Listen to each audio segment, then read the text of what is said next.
குரு விஷ்ணு குருதேவோ மகேஸ்வரக குரு சாஷாத் பரபிரம்மா தஸ்மை ஸ்ரீ குரவே நமக. குரு வாழ்க, குருவே துணை, குரு அடி போற்றி, என்றும் குருவழியில். அன்பு நேயர்கள் அனைவருக்கும் அன்பான வணக்கங்கள். நான் உங்கள் வாழ்க வளமுடன் ஜோதிடர் ஸ்ரீ குரு சுந்தர வடிவேல். இப்போ பார்த்தீங்கன்னா ஜூலை மாதம் 2024 இந்த ஜூலை மாத பலாபலன்கள் ஒவ்வொரு ராசிக்கும் எப்படி இருக்கும், என்ன செய்யலாம், என்ன செய்யக்கூடாது, என்ன விதமான வழிபாடுகள் உகந்ததாக இருக்கும், நட்சத்திர பலன்கள் எப்படி இருக்குது அப்படிங்கிறதை பற்றி ஒரு முழுமையாக நம்ம பார்க்க இருக்கிறோம். அந்த வகையில் பார்த்தீங்க அப்படின்னா நமது சேனல் வாயிலாக பார்த்தீங்கன்னா நல்ல சப்ஸ்கிரைபர் பண்ணியிருக்கீங்க, அடிக்கடி நல்ல கமெண்ட்ஸ், அடுத்தடுத்த பதிவுகள் நல்ல கமெண்ட்ஸ் அப்படிங்கிறது நிறைய பேர் கொடுத்துருக்கீங்க. அது மட்டும் இல்லாமல் பார்த்தீங்க அப்படின்னா நமது சேனலில் மாத பலன்கள், வருட பலன்கள், கிரக பயிற்சி பலன்கள் அப்படின்னு சொல்லி தொடர்ச்சியாக வந்துகிட்டு இருக்கு. அது மட்டும் இல்லை பாருங்கள், நட்சத்திர பலன்கள் ஒவ்வொரு ராசிக்கும் குறிப்பாக நட்சத்திரம் பலன்கள் அப்படிங்கிறது நம்ம ஸ்பெஷலாகவே நம்ம கொடுத்துக்கிட்டு இருக்கோம். அப்போ முழுமையாக நம்ம இந்த வீடியோவை தொடர்ச்சியாக பார்க்கையில் இந்த மாதத்திற்கான விஷயங்கள் எப்படி இருக்கு, நம்மளுடைய ராசிக்கு எந்தெந்த விஷயத்தில் எந்த அளவுக்கு கவனம் எடுத்துக்கலாம் அப்படிங்கிறதை பற்றி ஒரு முழுமையான விழிப்புணர்வு அப்படிங்கிறத நீங்கள் தாராளமாக இழுத்துக்கொள்ள முடியும். நிறைய நேயர்கள் பார்த்தீங்கன்னா நமது சேனல் வாயிலாக பார்த்தீங்கன்னாக்க நிறைய ஜாதகங்களை கொடுத்துருக்கீங்க. அனைவருக்கும் நமக்கு மனமார்ந்த நன்றியை தெரிவிச்சுக்கிறேன். இப்போ உங்களுக்கு குறிப்பாக உங்களுடைய பிறப்பு ஜாதகத்தின் அடிப்படையில் நீங்கள் உங்களுடைய ஜாதகத்தை பார்க்கணும் அப்படின்னு விருப்பப்பட்டீங்க அப்படின்னா டிஸ்பிளேல தர நம்பருக்கு கால் பண்ணி நீங்கள் புக் பண்ணிக்கலாம். அது மட்டும் இல்லாமல் வாட்ஸ்அப் மூலமாக மெசேஜும் பண்ணி உங்களுடைய ஜாதகங்களை பார்க்குறதுக்கு நீங்கள் புக் பண்ணி பார்த்துக்கலாம். திருமணம் மற்றும் சுப விசேஷங்கள், கடன் பிரச்சனைகள், அது மட்டும் இல்லைங்க, உங்கள் வாழ்க்கையில் நடக்கக்கூடிய அனைத்து விஷயங்களுக்கான ஒரு முழுமையான ஒரு உங்களுடைய ஜாதக தொடர்பான அனைத்து விஷயங்களையும் முழுமையாக நீங்கள் தெரிந்து கொள்ள முடியும்.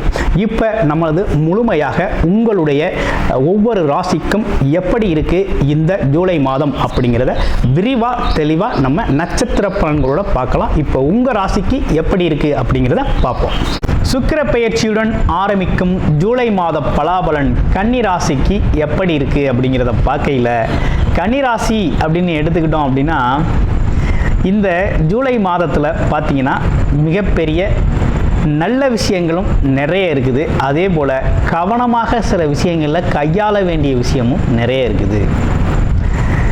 காரணம் என்னென்னா, நம்ம அதீத லாபத்தை எதிர்பார்த்து காத்திருக்கிறோம். ரொம்ப நாளாகவே நம்ம ரொம்ப கஷ்டப்பட்டுட்டோம். எப்படி ராசியிலேயே கேது பகவான் அமர்ந்து எந்த வேலையுமே நடக்கலை, எதை செய்ய போனாலும் தடங்கள், தடை, தாமதம், ஏழில் ராகு, பேராசை, பிரம்மாண்டம், அது சார்ந்த விஷயங்கள்லேருந்து ஒரே பிரச்சனைகள் வந்துருச்சு. ஏகப்பட்ட சட்ட சிக்கல்களை சந்திச்சாச்சு. அதுவும் குடும்ப உறுப்பினர்களிலேயே ஏகப்பட்ட மனஸ்தாபங்கள், குழப்பங்கள். ஆமாம், எடுத்த காரியம் எதுவும் நடக்கலை, பல பேருக்கு வேலை போயிருச்சு, கடன் அதிகமாகிடுச்சு, சொந்த பந்தங்களில் ஒரே கெட்ட பேர், அவப்பெயர் ஏற்பட்டுருச்சு, இப்படின்னு பல்வேறு விஷயங்களை நம்ம சந்திச்சிட்டோம். கேட்டு பாருங்கள், கன்னிராசி அன்பர்கள் சொல்லுவாங்க. இவருக்கெல்லாம் தீர்வாக கொஞ்சம் மாற்றம் ஏற்படணும் அப்படிங்கிற மாதிரி தான் அமைப்பு அப்படிங்கிறது உருவாகும். ஆனால் இப்போ பாருங்கள், உங்களுக்கு மறுபடியும் ஒரு சின்ன சிக்கலை உருவாக்கிடுச்சு. என்ன சிக்கல் உருவாகிருக்கு? கண்டகச்சனி பாதிப்பு அப்படின்னு ஒரு விஷயம் வந்துருச்சு. ரொம்ப அலர்ட்டாக இருக்கணும். கண்டகச்சனி பாதிப்பு. அடுத்து கேது ராசியிலே இருந்து கேது கொஞ்ச நாள் நம்மளை சிரமப்படுத்தினார். ஆனால் 12ஆம் இடம்னு விரயஸ்தானத்துக்கு கேது போயிட்டார். கொஞ்சம் நல்லா இருக்கலாம் அப்படின்னு நினச்சாலும் நிம்மதி இல்லாத தூக்கமாக போய்கிட்டு இருக்கு நமக்கு. என்ன எல்லாரும் நல்லா இருக்குன்னு சொல்கிறாங்க. யூடியூப்பில் வீடியோவை திறந்தாலே எல்லாரும் நல்லா இருக்குன்னு சொல்கிறாங்களே, ஆனால் ஒரு நிம்மதியே இல்லையே, எதுவுமே நடக்கலையே அப்படிங்கிற ஏக்கம் அப்படிங்கிறது உங்கள்கிட்ட இருக்குது. ஏன்னா கடந்த காலத்தில் நடந்த கர்ம வினை பதிவுகள் உங்களை விடலை. இந்த பிரபஞ்சம் எப்படின்னா சுற்றி நமக்கு தேவையானதையும் கொடுக்கும், தேவையில்லாதையும் கொடுக்கும். நம்ம எதை ஈர்க்கிறோம் அப்படிங்கிறத பொறுத்து நடக்குது. அந்த வகையில் இப்போ கிரகங்க அமைப்புகள் அப்படிங்கிறது எதை கொடுக்குது அப்படின்னா ஒரு நிம்மதி இல்லாத உறக்கத்தை கொடுக்குது. அதுலேயும் குறிப்பாக என்னன்னா, எடுக்கிற முயற்சியெல்லாம் வெட்டியாக வீண் விரயமாக போகுது. எந்த முயற்சியும் ஜெயிக்கலை, ஒரே அலைச்சல். வேலைக்கு போனோம், வேலை கிடைக்கல. இன்டர்வியூ மட்டும் ஒரு 10 இன்டர்வியூ அட்டன் பண்ணியாச்சு, ஆனால் வேலை கிடைக்கல அப்படிங்கிற ஒரு அமைப்பு. அது மட்டும் இல்லைங்க, பயணங்களால் ஒரே அலைச்சல், வீட்டில் குடும்பத்தில் பல்வேறு பிரச்சனைகள், அப்பாவோடு மகனுக்கு வாக்குவாதம், மன உளைச்சல் அப்படிங்கிறதெல்லாம் நடந்துருச்சு. ஆனால் ஒரு நல்ல விஷயம் நடக்கிறதுக்கு, வேலை கிடைக்கும். உறுதியாக வேலையில் இருக்கவங்களுக்கு வேலை கிடைக்கும். சமுதாய பணியில் இருக்கவங்களுக்கு மதிப்பு மரியாதை அதிகரிக்கும். அதே போல் எதிர்பாராத விஷயங்கள், நீண்ட நாள் கனவுகள் இந்த காலகட்டத்தில் கொஞ்சம் அது சார்ந்த விஷயங்கள் நடக்கும். அதுலேயும் குறிப்பாக வெளிநாடு வெளியூர் சார்ந்த தொழில் செய்கிறவங்களும் அங்கே போய் வேலை பார்க்கணும் அப்படிங்கிறவங்களுக்கும் நல்ல மாற்றம் அப்படிங்கிறது உருவாயிருக்கு. அதுக்கெல்லாம் ரொம்ப நல்லா இருக்கு. குடும்ப பின்னணிகள் அப்படின்னு எடுத்துக்கிட்டோம்னா சுத்தமாக சரியில்லை, கம்ப்ளீட்டாக சரியில்லை. கொஞ்சம் கவனம் எடுத்துக்கணும். குறிப்பாக பாருங்கள், கணவன் மனைவி ஒரே வாக்குவாதம், சண்டை. எல்லாம் நல்லா இருக்குன்னு சொல்கிறாங்க, ஆனால் இங்கே ஒரே பிரச்சனையாக இருக்கே. கூட்டாளிகளோட பிரச்சனை, கூட்டு தொழிலில் ஒரு பார்த்திங்கன்னா ஒரு திருப்தி இல்லை. கூட்டிகிட்டு போகிற தொழில் எல்லாமே கவுக்கிற தொழிலாக இருக்குது. கடன் பிரச்சனை தலைக்கு மேலே ஏறிடுச்சு, என்ன செய்கிறதுன்னு தெரியலை அப்படிங்கிற குழப்பம் நிறைய பேருக்கு இருக்குது.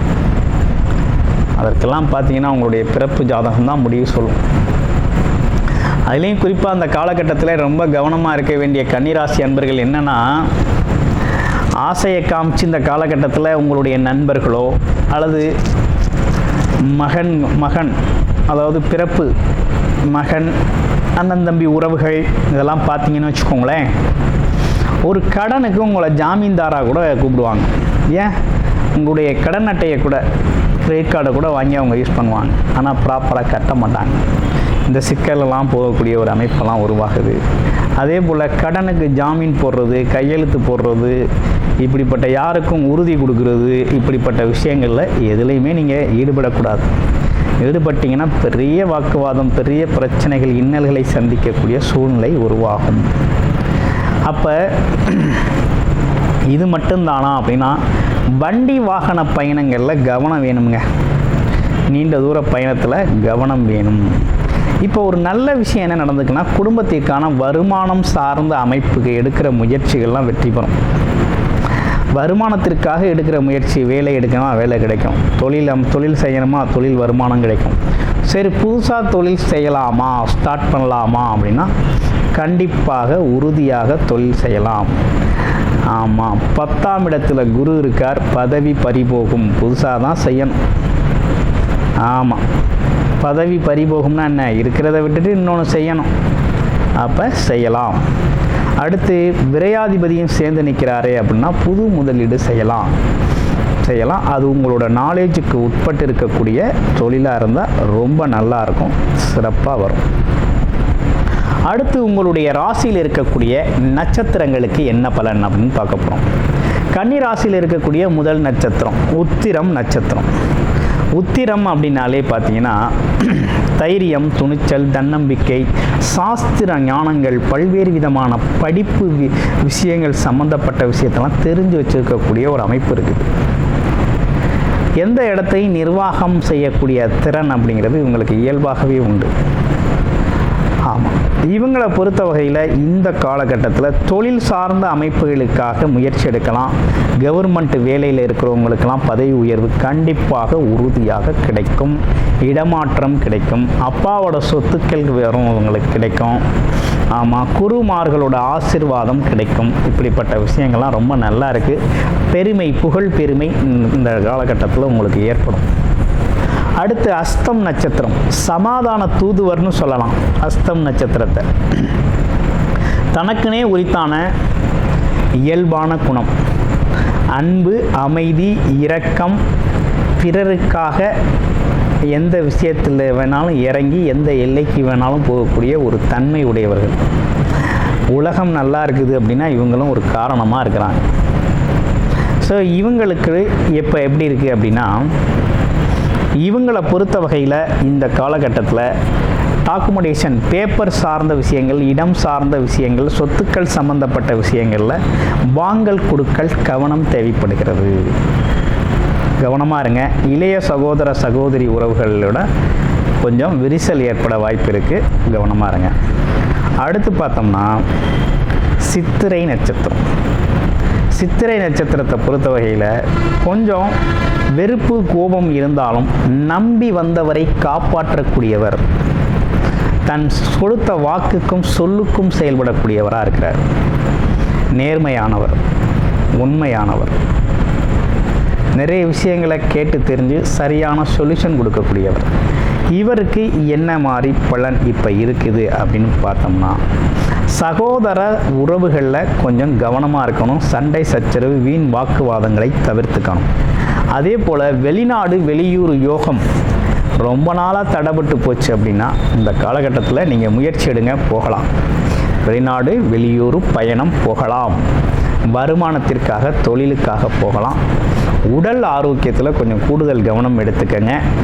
ஏன்னு கேட்டிங்கன்னா அடிவயிறு சம்மந்தப்பட்ட பிரச்சனைகள், அது மட்டும் இல்லாமல் உஷ்ண கோளாறுகள் நிறைய வரக்கூடிய அமைப்பு அப்படிங்கிறது இருக்குது. அதனால் உடல் ஆரோக்கியம் ரொம்ப அவசியம். கூடுதல் கவனம் எடுத்துக்கங்க.